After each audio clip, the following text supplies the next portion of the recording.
مرحبا، أنا إسلام. فقت الصبح بكير، عملت كوفي وجولة تنظيفية على السريع، غسيل وجلي وشطف. مع هالأجواء الغائمة طبخت شي دافي، خضار ودجاج بيشهي القلب طلع. كمان عملت بوب كورن. والمسا كانت طبعا مباراة الأردن والسعودية، فأكيد راح أحضرها. الملعب كان بعيد لمدينة الخور، فقررت أروح بالمترو، وكانت أول تجربة إلي فيه. كتير حبيت صراحة. قطعت تذكرة مجانية، هاي كانت مجانا لحاملي تذكرة الماتش. وصلت استاد البيت، كان في مشي بس مو مثل كل مرة، كان في شوية شتا بيجنن. وصلت الاستاد، ما أحلى، شكله بيجنن من برا ومن جوا، مصمم مثل الخيمة البدوية اللي هي من ثقافة بعض القطريين. كمان هالمرة وصلت بكير لحتى ألحق الفعاليات. الاستاد كان أحلى مكان بحضر فيه، وتنظيم بطريقة مو طبيعية عن جد. شكرا قطر.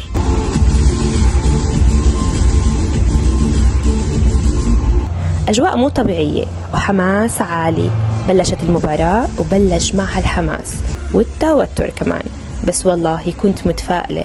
أصلا صاحباتي بيحكولي إسلام مشان الله روحي على المباراة ووجهك خير في كل مرة، ديروا بالكم ما أروح على النهائي.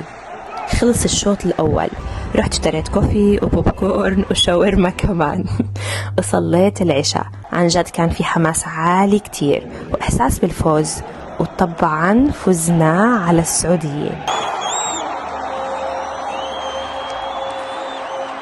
وهذا أحلى فوز. وجمهور الأردن كان والله مو طبيعي.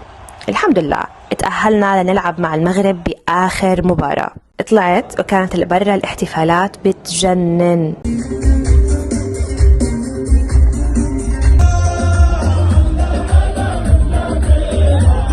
ولا كمان بعض السعوديين صاروا يحتفلوا معنا بالضحية الأردنية يعني.